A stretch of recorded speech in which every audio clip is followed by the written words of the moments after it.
All right, everybody, hello and welcome back. Today what we're going to do is we're going to work on graphing exponentials. Now, we've kind of already done this before. We did it in our last video and we did it in the beginning of our unit. Now what we're going to do is we're going to start to add transformations. So let's start with a typical exponential function that doesn't have any transformations, just so we can, again, build our understanding, make sure we have the necessary prior knowledge to apply our new ideas of exponential transformations.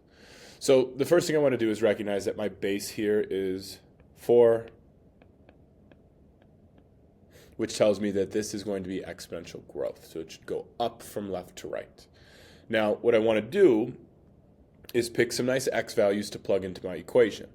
We've talked about the fact that you can really use whichever you would like. However, we only need 2 values.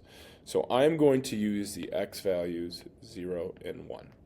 The reason that is because when I plug these in, I get 4 to the 0 power, which is 1, and I get 4 to the first power, which is 4. All right, those are the easiest values for us to evaluate our exponential for. So again, you don't have to use those values, but they would probably be a good choice in the future. So I'm going to plot these points. We've got 0, 1, and 1, 4. Knowing what we know about exponential functions, this is going to be a curve that's going to look something like this. Now, we should also know that all exponential functions have a horizontal asymptote. All the parent functions have an asymptote at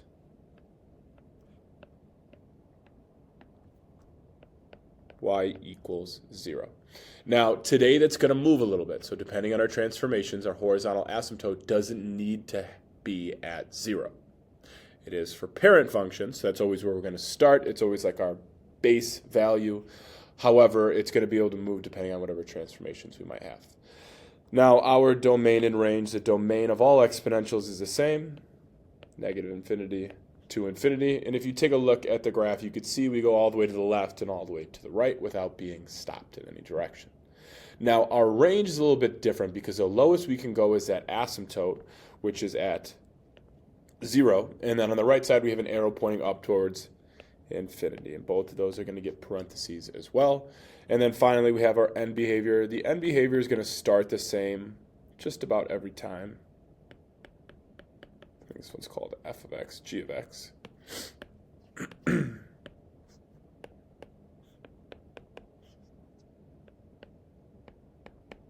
So our end behavior is going to be set up like this every time. What we're doing is we're seeing what happens to our equation, what happens to our graph, I should say, as x moves in one direction and then as x moves in the other direction. So if we take a look, as x moves to the right, well, all the way on the right, our x value keeps approaching positive infinity. As we do that, our function starts to go up towards also positive infinity. Now as we move in our other direction, x is moving this way towards an x value of negative infinity. Our g of x value starts to get closer and closer to that asymptote, which has a value of 0. So this is how we are going to graph the parent functions of exponentials. Now, when we add our transformations, all we have to do is come up with our parent table and then apply the transformations to get a new table. So let me give you an example. If I put a plus 2 at the end, then we've got a transformation.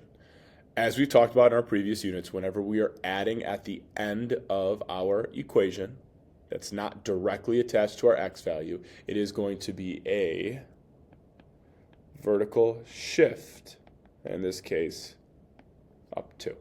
So what I would do is I would take all of my output values, my vertical values here, those are the g of x's, and I am going to add 2 to each of them.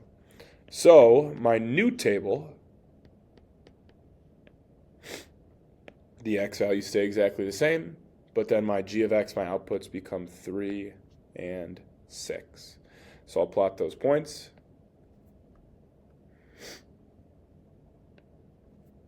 And here's what our function is going to look like. Now, it might be a little bit difficult with just these 2 points to recognize where our function is going to level off. Some students tend to struggle with that, but the key idea here is this vertical shift took all of our values and shifted them up. So what it's also going to do is it's going to take this asymptote and shift it up too as well.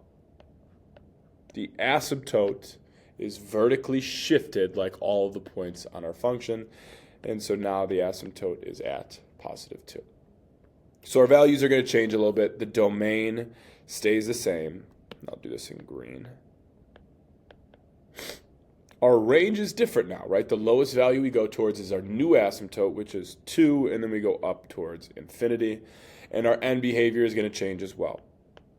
As x goes to the right, well, if we start moving to the right here on our new function, we start to move up towards positive infinity. And then as x moves to the left towards negative infinity, right? That's our x value all the way on the left side. Our g of x function is going to go closer and closer to that asymptote, which is now 2. So this is basically all we have to do when we're applying transformations. We come up with our parent table, we apply the transformations to get our new table, and take a look at our graph. Now, the one thing that's going to be different for us is this horizontal asymptote. Now, the asymptote is only going to be changed when there is a vertical shift. Whether it's up or down, that asymptote is going to be shifted as well. Let's take a look at a new example here. The first thing we need to do is we need to think about our parent function f of x. Well, f of x is going to be simply our base to the x power, or it's p of x without any transformations. So we could kind of cross those out if we want to help visualize what that looks like. Now, all I have to do is start off by plugging in some good x values and some good y values. So first we plug in good x's. I'm going to pick 0 and 1. We have 1/2 to the 0 power, which is 1, and then 1/2 to the first power, which is 1/2.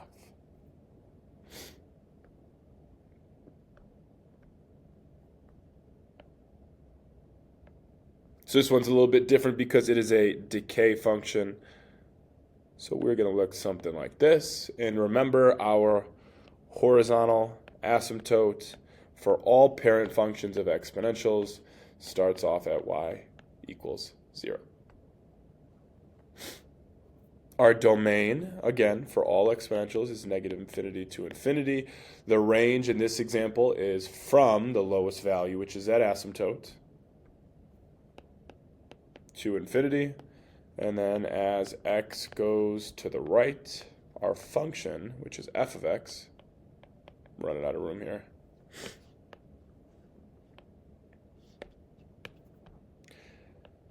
as we move to the right, our value, our function starts to get closer and closer to that asymptote, which has a value of 0. As x goes to the left towards negative infinity, our function is going up towards positive infinity. So we should be pretty comfortable graphing parent functions of exponentials. All it is the parent function is the function we are given with the base to the x power. Now, I want to take these transformations and apply them. So what I need to do is label them. I've got addition attached to my x, so this is going to be a horizontal shift. Now it says +2, but remember horizontal transformations are opposites. This is actually going to be left 2. And then we have a -1 at the end. That is going to be a vertical shift down 1. As we mentioned before, that means that that -1 is going to take everything and shift it down, which includes our horizontal asymptote. So to apply my horizontal shift, I'm just going to subtract 2 from each of my x's. So I get -2 and -1. And then for my vertical shift down 1, I'm going to subtract 1 from each of my outputs, my f of x's. I will end up with 0 and -1/2. So if I go to plot those, we have -2, 0, and then -1, -1/2, which is going to look like this. Remember, my asymptote is also going to be shifting down 1. So that means instead of being at 0, my asymptote is going to be at -1. If you notice, every time I write the equation of my asymptote, you should do that as well. It's very good practice to do. And now we can connect our points to get our graph.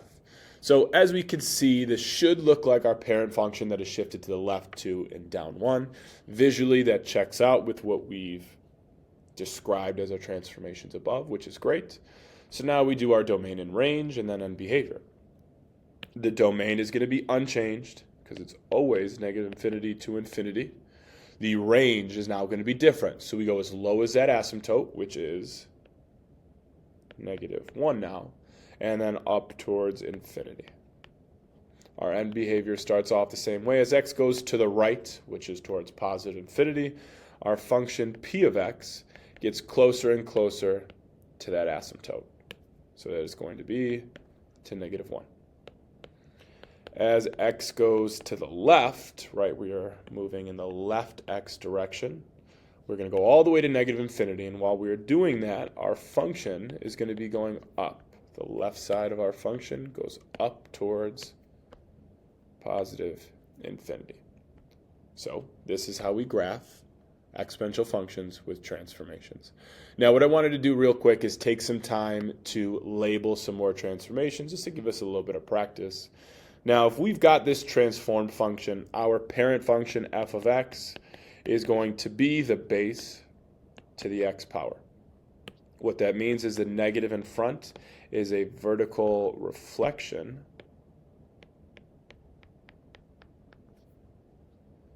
the times 2 attached to our x is going to be a horizontal stretch because we're multiplying and it's attached to x.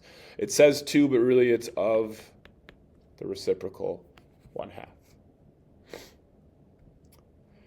If we have p of x equals 2 times 3 to the negative x, well, let's remember that our parent function is going to be the base to the x power.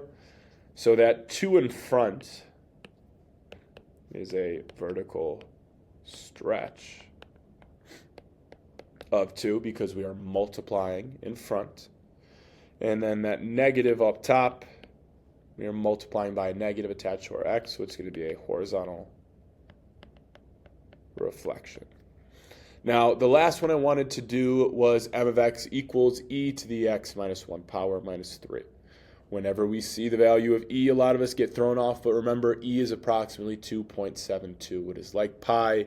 It is an irrational number, but it's just that. It is just a number. So our parent function is going to be the base to the x power.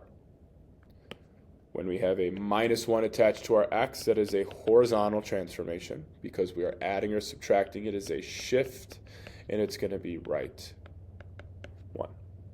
Finally, we've got a minus 3 at the end. Whenever we are adding or subtracting at the end, it is a vertical shift, and this one is minus 3, so it will be down 3. This will also, because we are adding or subtracting at the end, will shift our asymptote from the value of 0, in this case, down to -3. Okay? So that is how we are going to graph exponential functions. As always, thank you for listening. If you have any questions or concerns, please feel free to reach out. Thanks.